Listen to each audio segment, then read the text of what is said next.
Кыргызстанды мен радио менен тааныгам да. Бала кезимдечи. Анан ошондо уже мечта мындай максат. Мен Кыргызстанга барышым керек, Кыргызстанды көрүшүм керек, Кыргызстанда жашашым керек. Балалык кыял болчу да. Ошо кыялдын аркасынан кубулап келдик. Кыргызстандын гражданын таштап кетип аткан көп киши бар дейт, бирок силер биринчи болуп бияка кирип атасыңар. Эмне кирип атасыңар дейт. Мен ошо кетип аткандардын ордун толтурайын деп кирип атам. Кыргызстанда туруп кыргызча түшүндүрө алып атканыма аябай мындай өзүмдү жаман сезип аттым да. Таяк жесек дагы кыргыздын таягын жейбиз, же казактын таягын жейбиз.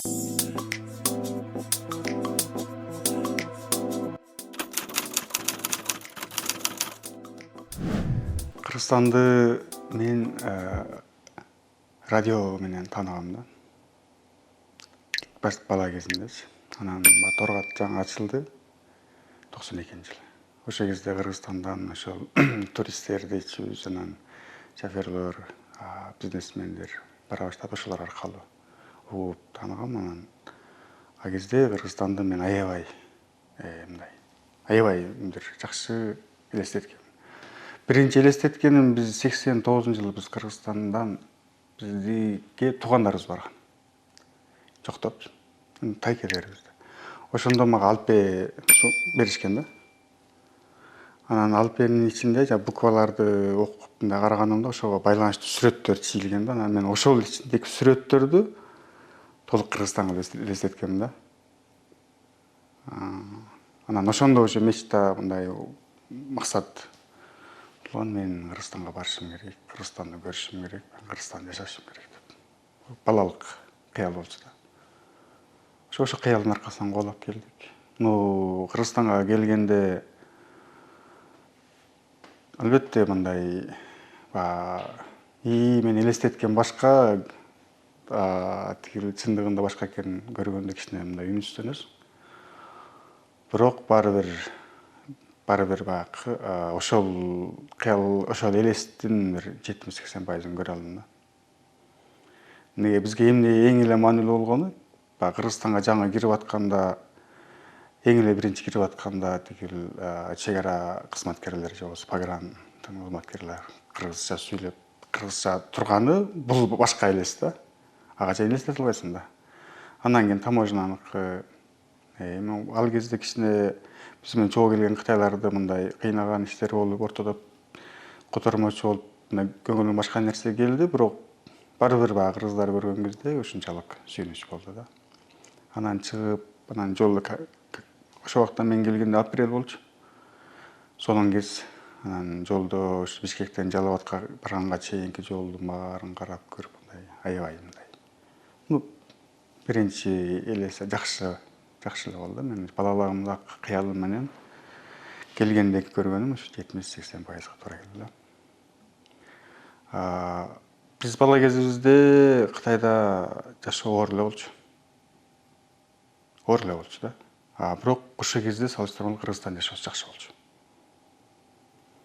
Ошол кездеки немеге жараша. Анан ошол себептенби Кыргызстан бизге аябай жакшы бир неме калтырган да. Анан немеден радиолдон укканда, радиолдо эми башкача да, биз сөзү менен айтып атат, ушундай кооздоп айтат, эми кыргыздын сөз байлыгы күчтүү. Анан ошонун аркасынан көрбөй туруп элестеткенде биз өзүбүздүн оюбуз менен элестетебиз да. Ошол кезде биз укмуш бир кооз дүйнөнү, укмуштай бир сонун мамлекетти элестеткем да. Анан кийин бирок ал кыялыман, ал неменен кайткан жокмун. Ошондой эле болуш керек Кыргызстан. Келгенде эмне көңүлүңүз калды? Эмнеге кейдиңиз? Эң эле биринчи кирип атканда көңүл калган ошол аэропорттогу кээ бир кирип аткан сырттагы коноктордон кичине тыйынтып алышып, ар кайсы шылтоолорду таап, мындай мейли погранслужбабы, мейли таможня, ошол кездеки да. Кичинеден акча алганы аябай көңүлүмө тийди да. Мен оюмча алсак ооба бир чоңураак алып, чоң нарушениени таап, аябай алса жакшы болмок. Жарыбаган тыйын үчүн ошол Кыргызстандын имиджин бузганы ошол кезде ошол жүрөк аябай немесин тийгизди да. Анан мен эми сырттагы башка булуттун өкүлдөрү менен чогуу келдим да. Аналар киргенден кийин эле Кыргызстанга уже башка мындай жаман көз караш менен калат да. Кыргызстанга келдиң, көрүнгөн жерден акча сурайт, көрүнгөн жерден акча аласың, беришат ал бул деген ой ошол кирип аткан жерден. Эшигин карап төрмөк дегенде эшиктен кирип атканда көрүндү, ошол көз карашка калат экен да. Эми азыр ошол кездеги караганда азыр аябай көп жакшы болуп кетти, бирок баары бир биринчи калып калган көз караш менен көптөр ойлой берет да. Ошол мени көңүлүмдү калтырган ошол болду. Андан башка жумуштун үстүндө, турмуштун үстүндө баарыбызда деле бар, ар кандай жумуштар болду. Кеткен мен мүмкүн көңүлүмдү кыргызстандык мен ордошторума менин көңүлүмдү калтырган иштерим болгон мүмкүн, бирок мен деле болду. Бирок ал акырын бири бирин жабылып кете берет экен да. Ошо биринчи кирип аткандагы ошол эле. Тиги аэропорттук кичинекей кубулуштар ошол көңүлдү калтырды. Башка жок. Жубайыңызды Кыргызстандан таптырсыз да? Бул ата энеңиздин таасириби? Мен келгенден кийин бул жактан үйлөнүп, жубайды ал өзүмдүн чечимим болду. Өзүм түшөмдү өзүм кестим да. Ата энеме мен ушундай үйлөнмөй болдум. Кыргызстандан алам. Дегенде алар бир алдын аябай кабыл ала алышпай, эми сен ушинтип эле тигил Кыргызстанда Советте калып каласыңбы? Анан бул жактан албайсыңбы деген ойлор айткысы келди, бирок бул жактан өзүмдүн турмушум, өзүмдүн баягы айтып аткандагы менин позициямды карап туруп алар мындай унчуккан жок да. Тескерисинче алар менин бул жактан үйлөнгөнүмө кичине каршы болушкан. Бирок мага макул болушту. Сизди бул жакта кайын журтуңуз кандай кабыл алды? Кытайдан келди, кытайлык кыргыз деп мындай башында алардан каршы чыккандар болдубу? Эми ар кимдин түшүнүгү ар кандай экен. Бизге Кытайдан келди, кытайлык дегенден көптөрү биринчи эле кезекте Кытайды элестетет да. Анан кийин күйөө балабыз Кытай турбайбы дегендер болду. Анан кайын журтумда башында куда түшүп келесиң деп переводчик дайындап туралыбы дегендей да сөздөр болуптур. Анан кытайлык кыргыз экен деп баягы өзүм түшөмдү өзүм кескенден кийин тууган биякта тааныш билиш туугандар болуп көрүшкөндөн кийин анан аябай жакшы. Ошондо булар өзүн мындай жакшы сезип калышты да. Кытайлык биздин кыргыздар турбайбы, өзүбүздүн ордоштор турбайбы дешип. Ага чейин ушундай үйлөнөт деген кезде такыр башкача элестетишиптир да. Кытай окшобойт дегендейчи. Азыр жакшы кайын журт. Эми баягы эркек жигиттин 3 чоң журту болот дейт. Ата журту, тай журту, анан кайын журту деп. Ошол 3 журт тең жакшы карайбыз. Алардын баары тең мамилеси жакшы. Кайрылманын макамын алып атканда, кийин жарандыкты алып атканда бир артка кетенчиктүүлөр болдубу? Биз Кытайдан келген кыргыздардан баягы гражданствону алмаштырып, Кыргызстандын атуулугун алып аткандардан биринчилерден болдук да биз. Анан бир 2-3 агалар бар эле, алар алышты. Мен да сунуштадым. Сунуштап ошол Кытайдын Кыргызстандагы элчилигине барып, Кытайдын жарандыгын тапшырам дегенде суроо болду. Сен түбөлүктү тапшырасыңбы, убактылуу деп. Анан айырмасы барбы десем, айырмасы жок. Тапшыргандан кийин кайра кире албайсың десем, анда түбөлүктүү эле деп чечим кабыл алынган болду. Тапшырдым, бирок ошол кезде эми кээ бир достор менен, агалар менен кеңешебиз да. Келер сурап атты, эмнеге сен ошончо күчтүү держава, күчтүү мамлекеттин граждандыгын тапшырып, Кыргызстандыкын алып атасың. Кыргызстандан элдин баары кетип атса деп. Эми мен ошондой суроолор болуп атканда деле эч кандай мындай башка ой кеткен жок да, ойлонсомбу дегенчи. Себеби бул мен уже бала кезинде калыптанган ой болгондугу үчүн мындай эч кандай атуулукту Кытайдыкын тапшырып, Кыргызстанга кирип атканда эч кандай ой мындай кетенчиктер болгон жок да. Мен 2008-жылы 18-майда алдым. Гражданствону. Ошол паспорт алганда мындай кызыктуу өзүм андай башкача элестеттим да, баягы кадимки кайрабы төрөлгөндөй болуп, анан паспорт алып кээ бир кишилерге сүйүнчүлөдүк. Анан достор бар болчу, аябай жакшы кабыл алышты. Анан кийин келелери эмне кылдың дегендей кылыпчы. Ошондой айтышты. Бирок ошол эле алып атканда ошол жердеги тиги РОУД деп коебузбу? Ошондо ошонун начальниги да кол коюп бериш керек экен. Ошол суракта байке эмне менен тең экен байке деп. Бизде күндөр РОУДда Россияга чыгып аткан, Кыргызстандын гражданын таштап кетип аткан көп киши бар дейт. Бирок силер биринчи болуп бияка кирип атасыңар. Эмне кирип атасыңар дейт. Мен ошо кетип аткандардын ордун толтурайын деп кирип атам. Десем кааткырып күлүп, анан өзү ошол мындай колду кысып каршылабыз деп мындай кабыл алды да. Бирөөлөр кадыр дейт, бирөөлөр алы дейт, бирөөлөр кадыр алы дейт. Ошол паспортко байланыштуу болуп калды да. Себеби менин атым Кадыралы Аңкаш уулу. Кытайда биз паспортту жазып аткан кезде кытайлардын аты негизи 5 буквадан ашпайт да. 5 муунданчы. Меники Кадыралы батып калды, аркамдагы аттарым батпай калды да. Алардын тигил графигин. Ошо менен Кадыралы болуп жазылып калган. Гражданство сунуштаган Кадыралы болуп жазылды. Андан кийин Кыргызстандын закону боюнча, тартиби боюнча же фамилия, же отчество болуш керек экен. Меники атым эле туруп калып атпайбы? Анан дагы кошсом болобу десем, бул документте кандай болсо ошондой болуш керек деп кайчы пикир жаралып калды. Анан ойлонуп көрсөм, Кадыр деп менин чоң аталарым да, 4-чөң чоң атам Кадыр. Анан да фамилиям Кадыр болсун, атым Алы болсун деп дагы ошол жерде өзүмдү кесип мындай атты бөлдүк да, ошо азыр фамилиям Кадыр, атым Алы болду. Анан мени көптөн бери таанып жүргөндөр Кадыралы дейт. Анан кийин паспортумду карагандар Алы мырза дейт, кээбилер Кадыр мырза дейт, ошол мындай болуп калды да.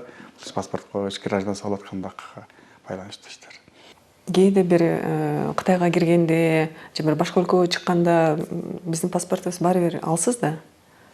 Ошондо бир кыйынчылыктар жаралбайбы? Мисалы Кытайга кирип атканыңызда оңой эле кире аласызбы? Биз эми 2000 акыркы жылдарга чейинкисинде жакшы эле эч кандай неме болгон жок. Кытайга барып аттык. Мурдакы граждан Кытай катарында бизге тиякта туугандарыбызга байланыштырып 1 жылга монократный виза кылып мындай жакшы эле болуп аткан. Анан Кыргызстандын паспорту менен дагы бизге СНГ деп коебузбу, ошол өлкөлөргө чыкканга жеңилдик жаратылды да. Ошо алгандан кийин Россия барабызбы же башка өлкөлөргө ошол керекчеттеги жеңилдик жаратылды. Андай өтө чоң мындай тоскоолдук сезген жокмун да. Башында Кытайдын паспортунда көбүрөөк, эми азыркы Кытайдын паспорту аябай көп өлкөлөргө виза жок болуп, мындай жакшы болуп калды болуш керек. Но менин оюмча Кыргызстандык менен Кытайдыкында эч кандай деле мындай катуу неме көргөн жокмун да. Жакын Америкага барып келдим, эч кандай проблема жок. Европага барып аттык, башка Япония бул жактарга барып аттык. Кыргызстандын паспорту, Кыргызстандын граждандыгы мага мындай жакшы эле мүмкүнчүлүк жаратып атты да. Ушул жактан келдиңиз. Анан бул жакка келип туруп бизнес түптөдүңүз. Буга Кытайдан алган тарбияңыз, ошол жактан алган билимиңиз түрткү болдубу же чын эле өзүңүздүн табиятыңызда ошондой ишкерликтин бир издери барбы экен? Ишкердикке мен өзү кичигимде өзүмдү ишкер катары элестеткенден коркчумун. Себеби мен өзүмдүн характеримди өзүм жакшы билем да. Жумшагыракмын, оңой менен жок дей албайм көп жерлерге, анан катуу нерсе бир жакка кете албайм. Ошону элестеткенде бизнеске ошондой киши керек го деген. Бирок өзүм болбой эле ошо бизнестен мейли школада окуп жүрөмбү, мектепте, университетте, анан кийин бүтүп атканда ошо бизнеске жакын көп иштер менен алектендим да. Университетте окуп атканда өзүбүзчө столовый ачып, ашкана ачып иштедик. Эң эле кызыктуусу биз мектепте окуп атканда 6-7 класста мен Бектур деген досум бар эле, экөөбүз күндө эртең менен туруп алып жүгүрчүбүз. Эми биздин боюбуз кичирээк болчу, анан кийин атайын бир балдарды тандап алып, аларды өзүнчө дене тарбияга тарбиялагандан биздин ичибиз күйүп, неге аларды тандайт, биз калып калабыз. Биз өзүбүз жүгүрөбүз деп эртең менен таң атпай туруп алып жолдо бойлоп жүгүрөбүз. Анан ошондон Кытайдан Кыргызстан менен ортосунда, Торгаттын ортосунда айыл жашашпыз да. күндө ошол жерден бир жүздөгөн машиналар алюминий же башка нерсе жүктөп ары бери өтүшөт да. Жүгүрүп атып жолдун четинен жол кармошка болуп начар болчу, түшүп калган алюминий жездерди көрдүк да. Анан ошону эртең менен жүгүрүп барабыз, анан кайра келатканда жөгөлөбүз, жаныбызга каптарды көтөрүп алганбыз, ошого салып алып бир жерге атып коюп, ошентип биринчи бизнесибиз ошо болду да. Анан бир ай өттү, 2 ай өттү. Кадимкидей биз биздин чөнтөгүбүздүк акча үй бүлөбүздөн көп болуп кетти да. Жыйнайбыз, сатабыз. Анан университетте ошол баргандан кийин дагы эми ата-энем менен карап отура бербейин деп ичкерки Кытайда Сиан деген шаарда окудум. Ал жерге уйгурлардын кухнясы азыраак болчу, аябай жакшы кетчү. Анан менин бир уйгур досум бар эле, анын агасы повар экен, аны чакырып туруп ашкана ачтык, аябай жакшы болду. Бирок кийин дагы жабылып калды, бирок ошондо дагы ошого кирдик. Бизнестин дагы татып калдык да. Мен ошол школадан, мектептен тартып эле көбүнчө ошондой иштерге аралашып, анан үй жактан мен акча сураган эмесмин.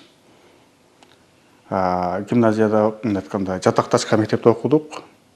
Анда деле кетчүмүн, эми үйдөн чыгып атканда ата-энем акча берет, бирок кайра акча деп сурачу эмесмин да. Ошондой бизнестер болду. Университетке барганда деле ошол жастап өзүбүз камсыздап, анан атам, апамдар чылып калат. Эмне кылып атасың сен, бизден кабар албай койдуңбу деп. Башкалардын баары да акча сурайт, үйдөн камсыз болушат, үй жактан. Мен болсом ошону өзүбүз камсыздап жүрдүк. Ошол бизнеске жакшы бир немесин өбөлгөсүн түзүү болуш керек да. Кыргызстанга келгенде деле мен кытайлык компанияларда иштеп жүрдүм. Анан бул жактагы досторубуз менен ойлонуп отуруп эле өзүбүз неге жасабайбыз, эл жасаган неге жасабайбыз деп өзүбүз бизнести баштадык. 2007 баштадым да. Буюрса ошо жакшы эле чарбаларды түзүп, жумуштар жасап атабыз өзүбүзчө. Демек, бизнеске жакын экенин эми сездим да. Бул жактан бизнести түптөгөндө көпчүлүгү биздеги аябай кыйнап коюшат. Салык жагы бар. Ал жакта өзүнчө бир кайнаган дүйнө. Бул жагынан кантиңиз? Эми документ жагынан көп деле жүдөгөн жокпуз. Ооба, түшүнбөчүлүктөр болду. Бирок мен Кытайга көп барып, Кытай жактындагы закондорду жакшы түшүнөм да. Башка өлкөлөргө да чыгып аттык. Ошого салыштырмалуу мен Кыргызстандын закон ченемдери, анан кийин салык же болбосо налог жагындагы көрүнүштөр мен үчүн да, мен башкалар үчүн билбейм, жеңилирээк сезилет да. Чын, аябай оор нерсе ал жерде жок. Аябай оор нерсе жок, салыштырмалуу. Бирок баягы жаңы түптөлүп аткан бири-бирисине кайчы келген положениялер дейбизби, же мындай жол жоболор болуп, ошол жагынан кичине кыйноолор болуп атат. Анан стандарттардын жоктугу ошолор.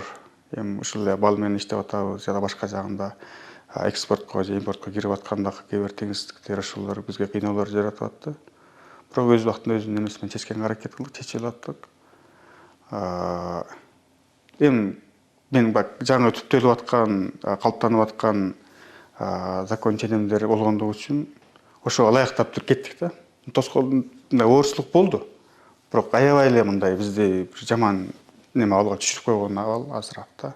Чечилип атты өзүнүн орду мененчи. Бирок чындап эле көп эле жетишсиздиктер бар.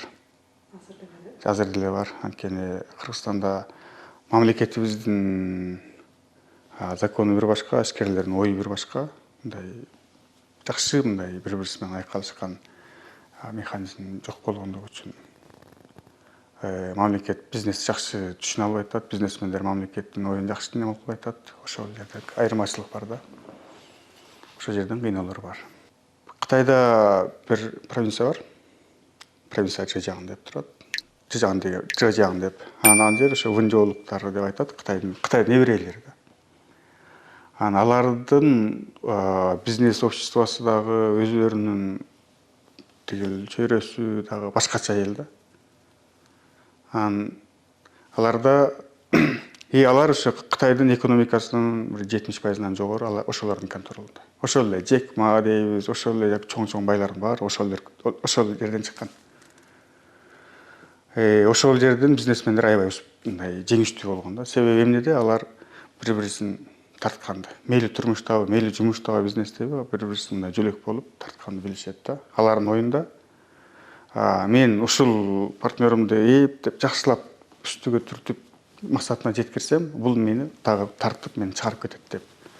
Ошондой ой менен жумуш жасап, ошого азырга чейин күчтүү бир бизнес чөйрөсүн түзгөн да. Анан ал жердик бизнесмендерди дүйнөнүн эч бурчунда эч ким аларга тийише албайт, себеби алар бири-бирисине ушундай ынтымактык мамиле менен карашат да. Бирөөнө тийишип койсо, башкалардын влияниясы башка ошо чөйрө болгондон өзү чоң да. Ошого салыштырмалуу бизде Кыргызстанда таптакыр тескерисинче да. Бул өсүп баратат, андан көрөт бул өспөйлү менин жанымда туруп турсунчу. Же болбосо мен менен тең болбойбу деп бирөөбүздүн көтөрүлүп кетишибизди, бирөөлөрүбүздүн мындай бийиктеп кетишибизди жактырбайт экенбиз да. Ошол характер, ошондой ой, ошол тар чөйрө биздин Кыргызстандагы бизнес чөйрөсү же болбосо башка жагын баарын кармап мындай өнүктүрбөй эле интрига салып ушак менен эле турганыбыз ошол болуп атат. Эң оор нерсе Кыргызстанда ошол экен да. Бунун кыска бир сөз айткан кезде бири-бирибиздин эмгегибизди сыйлагыбыз келбейт. Бири-бирибиздин жетишкенибизди көргүбүз келбейт. Болгондо сен жакшы, мен жакшы деп бири-бирибиз менен тептең эле жүрө бергибиз деп. Советтер Союзу кезинде коммунизм баарыбыз тең бололу деген ой сиңип калганданбы, ошол баарыбыз эле тең бололучу, бирөөбүз ачпайлы, бирөөбүз кем болбойлу деген ой менен эле туруп атканыбыз бул бизнестин өнүгүшүнө дагы же коомубуздун өнүгүшүнө мындай эң чоң таасирин, жаман таасирин тийгип аткан көрүнүш да. Бул көрүнүш бизнес эле эмес, башка жакта дагы аябай таасирин тийгизе алса керек да.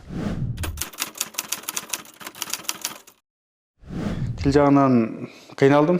Кыргызстанга келип, кыргызча сүйлөп, өзүмдүн мындай кээ бир башына келгени Бишкекте кээ бир магазиндерге кирип түшүндүрө албай эле мындай Кыргызстанда туруп кыргызча түшүндүрө албай атканыма аябай мындай өзүмдү жаман сезип аттым да. Ошол кезде ушунчалык көп тааныш агалар, байкелер, достордун үйүнө баратканда үйдө балдар менен орусча сүйлөшүп атканы, кыргыз тилинен ушунчалык кор болуп калганы жүрөккө аябай тийди.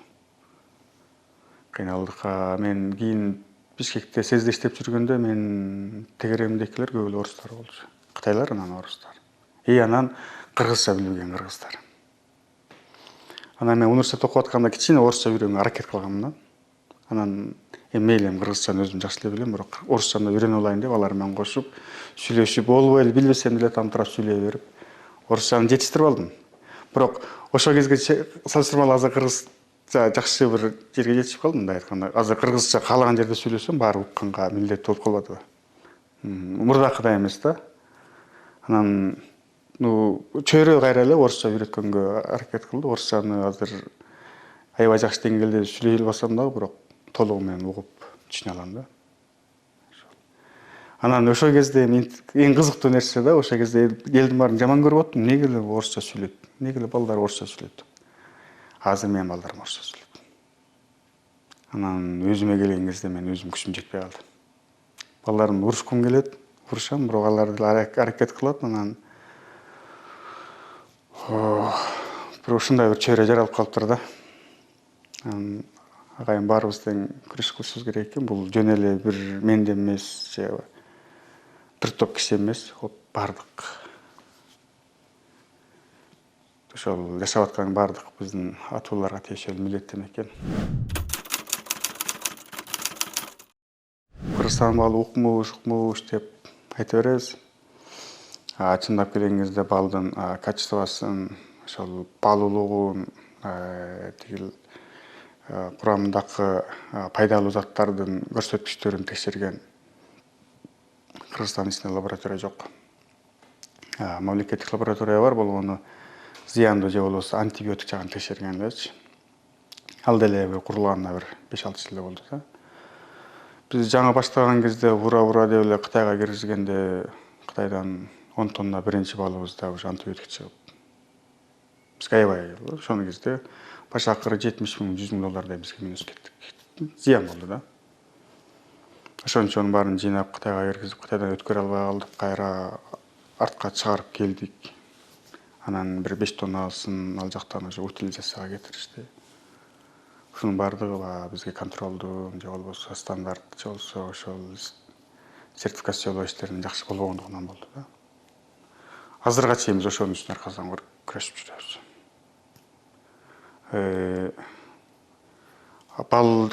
Кыргызстандагы балчылыкка жакын арада эле мына бул жаңы бийлик келип, жаңы азыркы биздин Айыл чарба министрлиги өнүктүрүү тармагына кошуп, өзүнчө бир тармак мурда каралчу эмес, азыр кичине көңүл калбаса, мурда ошол балчылар, ишкерлер өзү эле жүгүрүп жүрдү.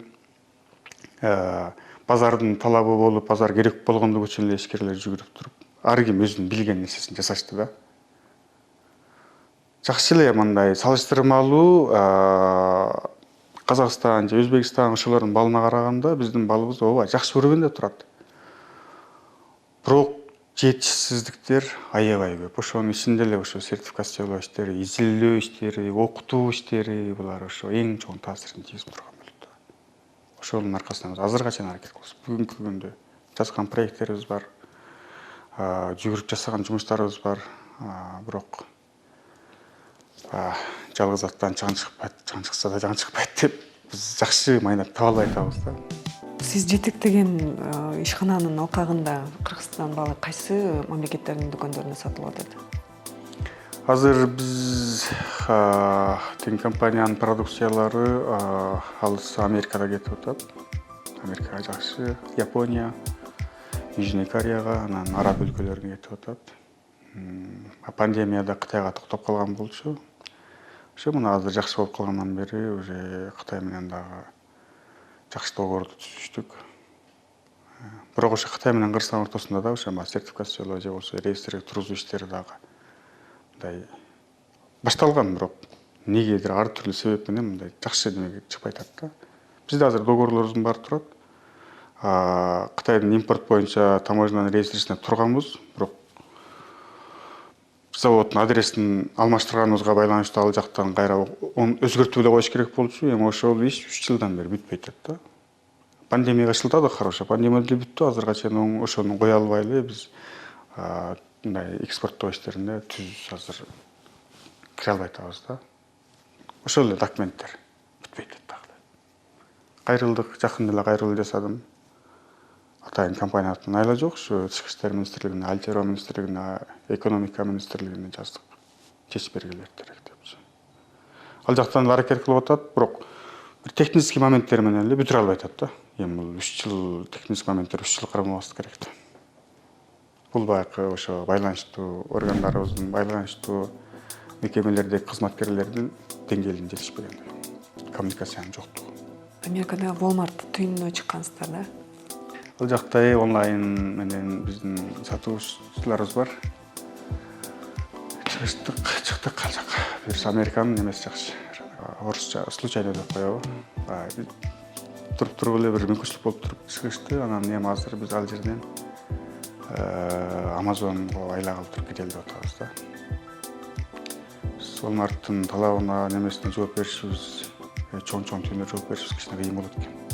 Себеби бизге ал үчүн атайын туруктуу салмак, туруктуу сапат керек да. Заказыбыз көбөйүп эле биз жыйнай баштаганда Кыргызстанда балдын баасы көтөрүлүп кетет. Көбүрөөк заказ. Же болбосо бир түрдүү сапаттагы бал жыйнай албай калабыз. Анан эле ошол лабораториялык жумуштун жетишпегендигинен биз убактында клиенттерге дагы жооп бере албай калабыз. Ошол эле Walmarttын аркасынан бир компания сунуш берди. Чоң өлчөмдө заказды бизге сунуштады да. Бизге дагы айына 1 же 2 контейнерден кетирип тургула, бирок биз айткан сапат менен. Биз аябай сүйүнүп кабыл алдык, бирок уюштура алган жокпуз. Эмнеге? Балчыларыбызда ошондой бал жок болду. Бир сапаттагы бал жыйнай албай калдык. Экинчи, аны биз жыйнап бир точкага коюп, анан аны лабораториядан өткөрүп, бул жакшы бал жарайт экен деп туруп клиентке айтканга 1 айдан ашык убакыт кетти. Себеби балды жыйнашыбыз керек, жыйнаган жеңилирээк болот, бирок ошондон образецти алып, лабораторияга жеткирип, алардын результаты чыгып, аны бергенге чейин. Эсенги тегерегинде биз андай лаборатория тапкан жокпуз. Акыры айла кеткенде Вьетнамга жибердик. Вьетнамга 15 күндө барды, алар өздөрү 10 күн карашты. Анан результаты чыгып, жакшы экен деп чыкты. Биз өзүбүздө бир текшерүү өткөргөнбүз да. Алар жакшы экен, жиберсеңер болот деген кезде биздин буяктагы сүйлөшүп койгон балыбызды уже биздин балчылар сатканын сатып, алмаштырып коюп. Цепочка узулуп кетти да. Анан кийин тиги клиенттерге түшүндүрүүгө туура келди. Алар айтты, даяр болгон кезде биздин эшигибиз ачык, пожалуйста деп койду. Ошонун аркасынан иштеп атабыз. Кыргызстандагы балдын түрүн, анан ошону түргө бөлүү же болбосо мындай классификация деп коебуз. Ошого бөлүүдө биздин компаниянын болуп да бунун ичинде Назгүл деп биздин лаборант кызыбыз бар. Ошонун салымы аябай чоң. Азырча айткандай эле мурда Токтогулдун балы, Ысык көлдүн балы, Ат башынын балы деп айтылып үйрөнүп калган да. Райондордун аталышы мененчи. Биз андан такыр башкача кеттик. Биз өзүбүздүн кичинекей лабораториябызды ачканбыз 2018-ден баштап. Анан бир кызыбызды ошо институт пчеловодства Уфага барып окуттук. Анан кийин Украинада институт пчеловодства бар, алар менен кызматташып баштадык. Анан ошонун аркасында биз микроскоп жана гүлдөрдүн атластарынан байланыш туруп, анан тигил пыл свой анализ деп коебуз. Гүл чаңчаларын анализи аркылуу балдын курамында кайсыл гүлдүн курамы канча, ошону аныктаганга жетиштик да. Ошол аркылуу биз Кыргызстандын балын чоң жагынан 2 түргө, анан ар бир түрдүн ичинен дагы түрлөргө бөлүп туруп, бир 7-8 түргө бөлдүк. Биз ошо менен иштеп атабыз. Мисалы, чоң жагынан кезде көп түрлүү гүлдөн чогулган бал бул полифлор деп коет. Полифлор эмет.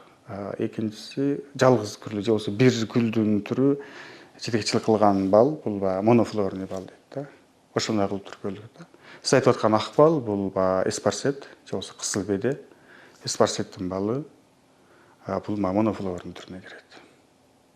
Анан ошо монофлордун ичинен биз изилдеп олтуруп эспарсеттин балын таптык, чабрестин балын, же бол чабрес гигот балы. Анан шалфейдин балы, кадимки адуанчиктен дагы балын неме кылдык. Азыр болсо биз тиги шафрандын балы боюнча изилдөөлөр жүргүзүп атабыз. 5 түрлүү. Бизде Кыргызстанда шафран балы барбы? Ошону чыгаралы деп ойлоп атабыз. Биз анын эгүү иштерин изилдеп баштадык да. Берки полифлорный балдан бизде тоонун балы деп барлайт. Бизде тоонун балы, анан кийин токойдун балы деп. Тоонун балы дегенде бизде жайлоонун чогулган ошол Нарын, Ысык көл, Талас баардык тоо балына киришет. Анан биздин Жалал абаддын токойлорунан жыйналган бал токойдун балы деп. Ошондой түргө бөлүп, анан ар бирисинин өзүнүн мүнөздөмөсүн чыгардык. Бири-бириси менен окшобойт. Ар бирисинин өзүнүн тийиштүү эрекчиликтери бар да, ошондой бөлдүк да. Шафран балын биз бул клиенттердин сунушу менен, араб клиенттерибиз бар, алар айтты. Шафран балы бар деп бизде случайно сурап калды. Анан эле бизде шафран жокко десек, анан биздин как раз лаборант кызыбыз мен Кыргызстандагы медоносный растениялер же болбосо нектар берүүчү өсүмдүктөрдү изилдөө иштери менен алектенет, өзү окуйт, мен да окуйм да. Ошондо айтты, Кыргызстанда жапайы шафран өсөт экен деген. Аны биз Facebook'tan бирөөнүн баракчасынан көрүп калдык да. Анан ушунчалык кызыгуу менен ошону изилдеп баштадык. Анан чындап эле ошол мына тоолуу мына ошо аларча жагы жогору жакта жазында, апрелдин башы, марттын акырында ошол гүлдү көрдүк. Көзүбүз менен көрдүк. Анан 2021 дагы бир сүйлөшүп отуруп эле Академия науктан тиги Беловежский институттан бир эжелер спонсор издеп жүрүшүптүр. Биз шафран эгет элек, анан ошонун луковицасын, уруктарын алып келгенге мындай эч ким спонсор болбой атат, албыл деп. Аны биздин лаборант кыз айтып калды. Анда биз жардам берели. Анан мен өзүм жеке атыман анан кийин бардык спонсорубуз. Көп деле акча эмес, 3000 евро экен. Анан алар болсо Испаниядан ошол уруктарын сүйлөшүп коюптур. Анан ошо акчаны төлөп алып келип, анан ал эжекелер болсо Академия наук алар тамырын же луковицасын изилдеп, даарылыгын изилдейбиз дейт. Анда сиздер аны жагын изилдеңиздер, бизге как раз гүлүн биз изилдейбиз. Бизге ошол нектар береби, бербейби, балдын кылабыз деп. Ошо менен жумуш планын жазып алып туруп, алып келип, эгип, мына быйыл 3-жыл кетет да, күзгө барса. Ектик Кыргызстанда Чүйгө, анан Баткенге.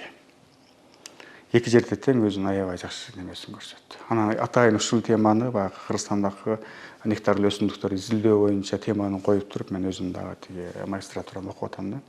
Бунда бир тема кылып коюп алдык. Аграрный университетте агайыбыз бар, күчтүү профессор. Ал киши жардам берип, изилдөөбүз жакшы майнап берип атат. Болуп дагы Баткенде биз Лейлек менен Кулундук экенбиз. Мында эч кандай эле курттарды жеп кеткен жок. Өзүнүн немеси менен убактында гүл ачып, өздөрүнүн немеси көбөйүп, мындай жакшы неме берди да. Эми азыр биз бир финансированияны издеп атабыз, өзүбүз аракет кылып бир буну уже испытание бүттү, эми бир чоң талааларга айландыралы деген ой болуп да. Анан бир минимум бир 5-10 гектардан баштасак, анан ал жерге бал челектерди коюп, ошол шафрандан гектарын чогулткан бал алсак, анда биз аябай чоң жетишкендик болот элек да. Анткени шафран аябай кымбат бал өсүмдүк. Анын луковицасы болобу же болбосо тигил энелиги деп коет, рыльсасы. Ошол аябай баалуу. 1 граммы 2000 сомдон жогору. Ошонун аркасынан иштеп атабыз. Баткенге жакшы өзүн көрсөттү шафран. Анан ошол эле биздин кошуна өлкөлөрдөн Өзбекстан уже масштабты игип баштаптыр да. Анан биз изилдегенде Афганистанда бир өлкө толугу менен ошол шафран эгет. Аны сурап келсек, бул баягы международный эл аралык бир уюмдардын жумушу экен. Алар ошону жакшы уюштуруп кеткен да, Афганистанда элдин баары апийин эгип болуп кеткенде, ошондон башканы да эксин деп туруп аларга ушул шафран сунуштаган экен. Бир Кандагар деди, кайсы бир өлкөсүндө жалаң шафран эгишет экен, анын пайдасы менен ошо эл ал жакшы немеге жетишиптир да. Анан биз ойлойбуз, шафранды биз өздөштүрүп алсак, Кыргызстанга аябай жакшы мүмкүнчүлүк берет го деп. Бул боюнча сунуштарды, долбоор план, бизнес пландарын баарын тактап жазып койдук. Азыр ошонун үстүнөн инвесторлорду издеп атабыз, мамлекеттин жардамын сурап атабыз. Өзүбүз да аракет кылып атабыз да. Өлкөдө орто жана чакан бизнес аябай маанилүү деп келесиз да. Азыркы биздин Кыргызстанда мындай өйдө үстүнөн карап туруп кандай бала айта элеңиз? Ушул биз орто жана чакан бизнести өнүктүрө алдыкпы?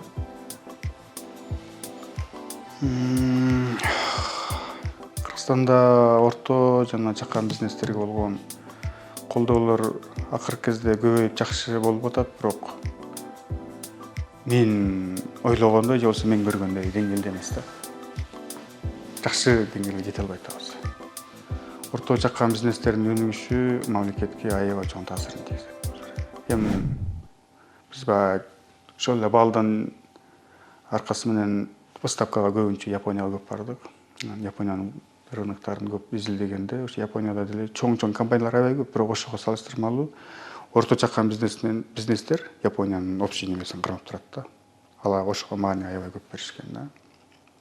Ошол эле Кытайда деле саясатында орто чакан бизнеске болгон колдоолор аябай көп.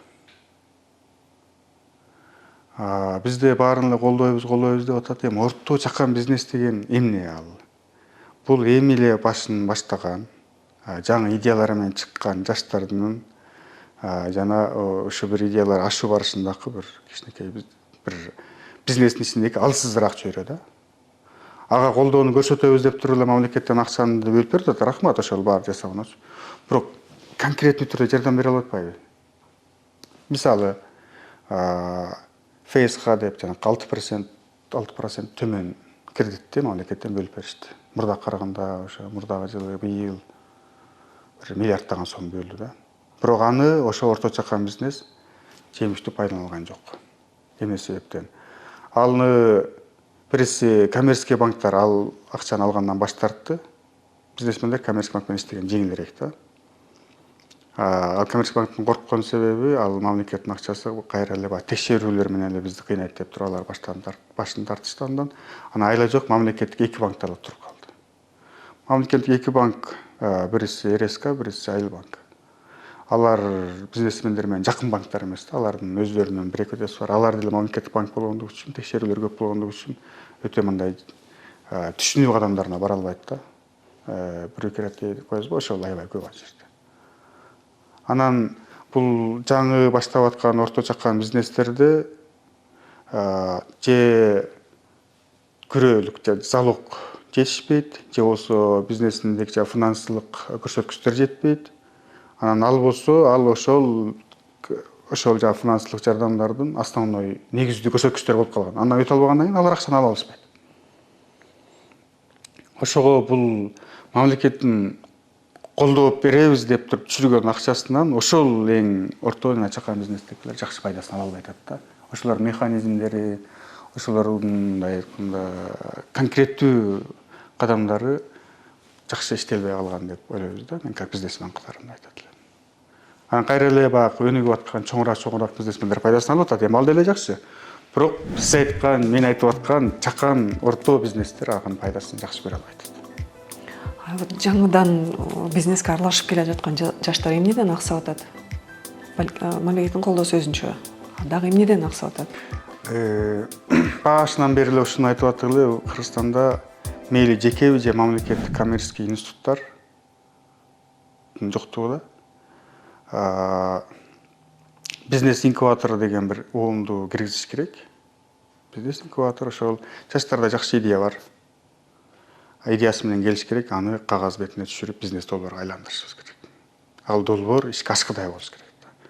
Ал долбоор эң жаңы эле чыккан турат, анан финансылык кызмат деп. Финансылык же болсо эмиссия кылгандан эки түрү бар, же мамлекеттик эмиссия, же жеке эмиссия да.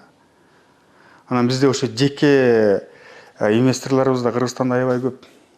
Бирок алар менен ошол жаңы бизнес пландардын ортосунда мындай коммуникацияны түзүп, ошолорду ишендирип, мындай ошол идеяны тез ишке ашырып, ошол бизнес долбоордун ээси менен дагы ага эмиссия кылган кишилер да пайдасын алып кете турган успешный, мындай жеңиштүү болгон мисалдар азыраак болуп атат да, болуп атат, бирок ошол мындай аябай жакшы деңгээлге жеткен жок да. Банктык же болбосо мамлекеттик каржылоо жанакындай бир көчкөчтөр менен туруп калган. Ал болсо биздин жаңы стартаптар деп коебуз го. Ал эми жаңы жаштардык баары эле стартап болот. Стартапты колдогонго механизмдер жок болуп атат. Ошол эле международный организациялар дагы фонддор да колдоо көрсөтүп атпайбы? Алардын да дагы ошо неме карап турат да. Бул жаңы эле идея болуп атат, эми бул кандай болуп кетет? Эми буга салсак бул акча жок болуп кетиши мүмкүн. Ал бул деп алар ойлонуп бүткөнгө чейин бул идеянын убакыты өтүп кетет, же болбосо алар ал коркунучка баргысы келбейт да. Ошо жаштардын идеясын бизнес планга айландырып, анан ошол бул стартап бизнес план болот. Ошо бизнес пландын коркунучу менен бөлүшүп, же болбосо ошого жардам берген бир механизм же болбосо бир организация жок да. Ошол себептен бизде жаңы идеялар, жаңы бизнестердин башталышы кыйын болуп турат да. Сиз жашыл экономиканы жактап келесиз да? Канчалык биздин өлкөгө ошол жашыл экономика сиңип кетет? Ошол биздин ишкерлердин же жөнөкөй адамдарыбыздын аң сезимине кире алат да? Жашыл экономика эми бул биздин экологиябызга байланыштуу, экологиянын түп тамыры деп турабыз. Мен муну жоон тери менен сезип атам да. Мен как Кыргызстанга жаңы келгенде Кыргызстандын климаты кандай эле? Бишкектин абасы кандай эле? Азыр Бишкекте кандай абада жашап атабыз да. Ошону көрүп эле жаңы келгенде биз болбосо бизде эми башка тармактарыбыз көп, бирок бир башталыш болобу деп ошол электромобилди деле бир Бишкектин ыс түтүгүнөн арылтабыз деген ой менен баштаганбыз да. Албетте коммерциялык сел, финансылык ойлор менен болгон. Бирок ошондо эми карабайсызбы? Мен 2004 келсем, 2004-тө Кыргызстан Бишкекте аба таптаза болчу. Ошол кезде тескерисинче суу бар, Үрүмчүдө аба ушунчалык кир болчу. Мен ал жерде 2 жыл окугам. Эртең менен туруп бетибизди жуйбуз, кечине келип туруп кайра бетти жууган кез капкара болуп чыгып калчу. Даже чымчыктар кара болуп калчу. Жааган кар экинчи күнү капкара болуп калчу. Ошол көрүнүштү азыр Бишкектен көрүп атпаймынбы? Ошол кезде Бишкек таптаза болчу. Эми азыр мына Бишкекте кар жайт, эртеси капкара болуп калат, байкап атасызбы? Даже чымчыктарыбыз деле каралай баштады. Жогору жакка чыгып Бишкекти карасаңыз, ошо биз капкара эле ыстын ичинде жашайбыз да. анан бул өзүбүз жашап аткан чөйрөгө, өзүбүз жашап аткан коомго кайдыгер караганыбыз болбойт го. Кантсе да бул жашоодо кичине болсо дагы бир салымыбызды кошуп кетели деген ой болду. Таасирибиз тийсе экен деген ой болду. Анан ошого биз да быйыл 2023-тө дагы жалпы эле маркетингдеги стратегиябызды жашыл экономиканын принциптери менен коелу деп чечтик да. Өзүбүз уже жакында планым бар, уже биз машинадан деле отказ берип, эми кышында айла жок миңеңе туура келет го, баягы электромопедтерге өтөбүзбү деп. Бизде иштеген балдар бир бөлүк өткөн. Бирок баягы үй дарыгы немелерим баары жакшы болбогондугу үчүн кайра эле баягы жумуштун талабына кетип атат. Бирок азыр мына өзүбүз акырын электромобилге өтүп атабыз. Эми азыр электромобилден таштап акырын электромопедтерге өтүп десек, анткени тыгын көп болот баягы машинанын немесине. Бул деле биздин өзүбүз үчүн бул экономия, анан мамлекет үчүн деле жакшы салым болуш керек да. Жашыл экономика сөзсүз түрдө экологияга таасир тийгизген эмес, экономия болгонго дагы. Ошол да көрсөткүч бар да.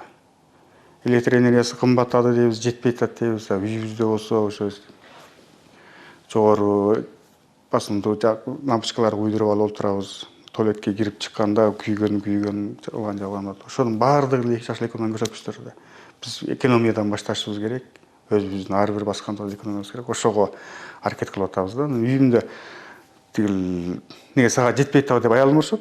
Неле тырышып эле баштадың депчи. Неле тырышып баштадың деп, ооба жетпей атат деп айтасың. Эми ооба экономияга кирет да, бирок бир жагынан өзүбүздөн баштаганга туура келет экен. Чоң азыр эми мындай жогорку көп бензин короткон же болбосо чоң машина мингенден деле азыр не болуп калдык да. Мурда ооба эми как жумуш жасагандан кийин миниш керек да, айдаш керек да деген ой болсо, азыр эми зачем, неге кереги бар. Жеңил нерсе өтөлү деген. Ошентип мен баштасам, анан сиз баштасаңыз, анан башкалар баштаса, ошентип акырын таасирин тийгизеби дейбиз. Ошого биз өзүбүздүн компаниябыздан принциптерди, жашыл экономиканын принциптерин коюп баштадык да.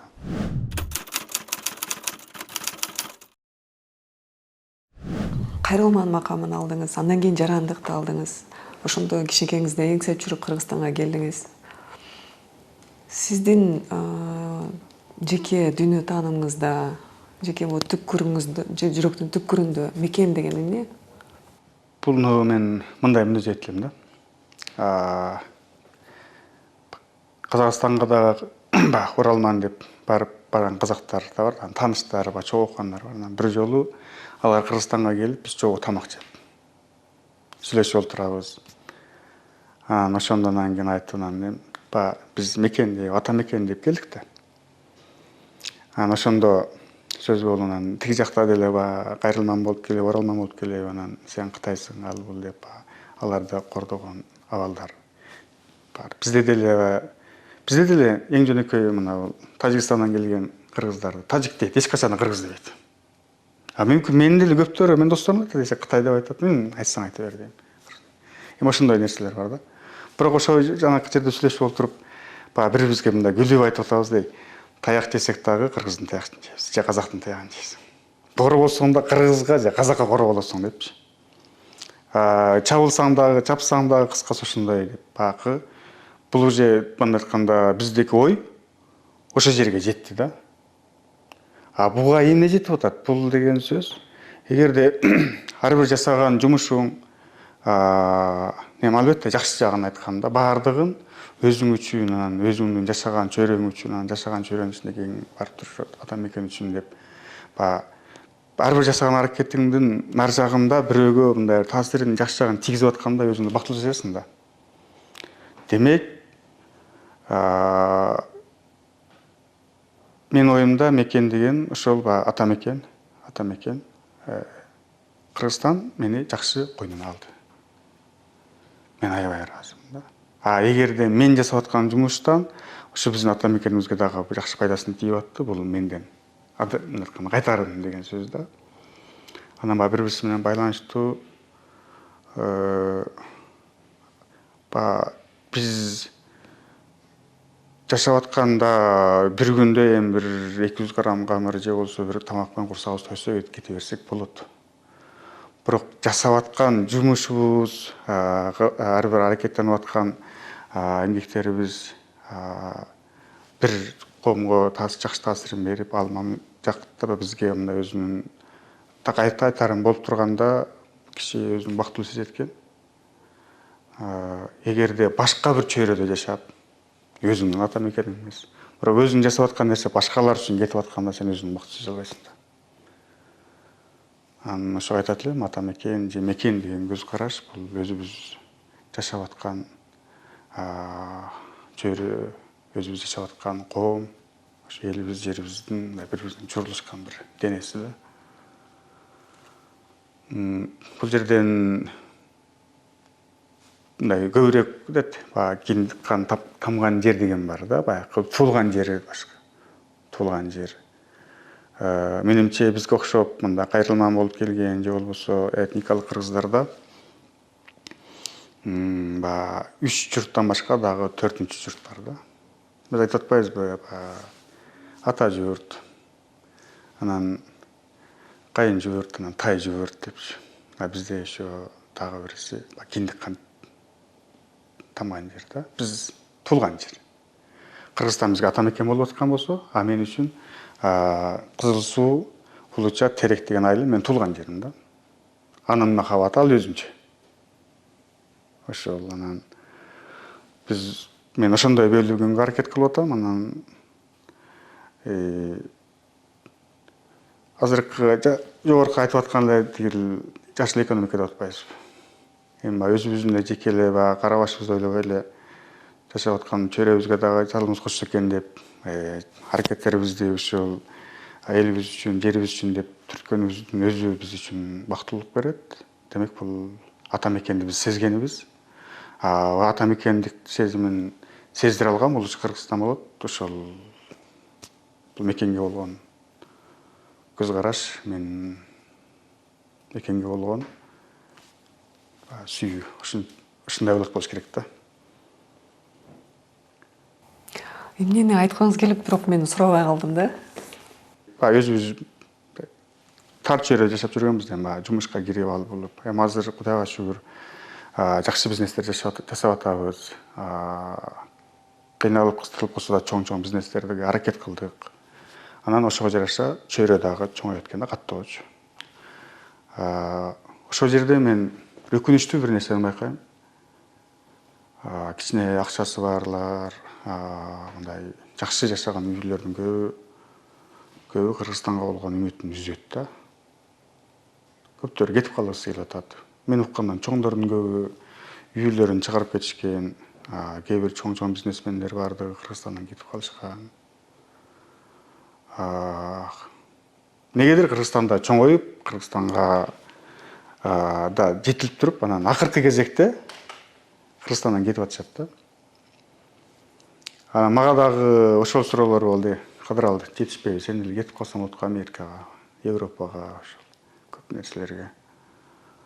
Бирок мен айтат элем, жок депчи. Мен Кыргызстанга деп, Кыргызстан үчүн деп келип, анан кийин ооба пайдасын көрүп, ушунчалык чоңоюп, чочоюп алып тургандан кийин рахмат деп эле жөн эле кетип калыш мага жакпайт деп ойлойм да. Анан ооба Кыргызстан кыйын абалда тура эмес, көп коомдук кайчылыктар болуп аткан. Анан ошондон эле үмүтүбүздү үзүп барыбыз эле ушинтип кете берсек, анда азыркы жаңы айтып аткан биздин ата мекенибизди жок кылып алабыз да. Ата мекени жоктордун кандай абал экенин биз да билишибиз керек да. Кантсе дагы биздин акыркы милдеттенебиз өзүбүздүн ушул ата мекенибизге болгон кызмат болуш керек. Ошол айтарым, эми жетише турган күчтүү жаштарыбыз бар аябайчы.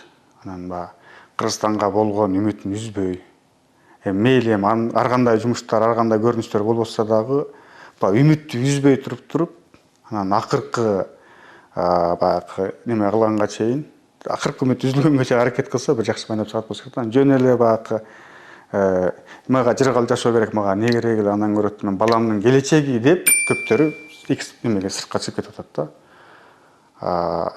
Баламдын келечеги же балабыздын келечеги чет өлкөдө эмес, балабыздын келечеги Кыргызстанда эле болуш керек. Анткени качан эл өзүнүн өлкөсүндө, өзүнүн мекенинде, өзүнүн тилинде, өзүнүн оюндагыдай жашай алганда гана ошондо ал бактылуулук ошол жерде турат да. Ошону сезбей атабыз да.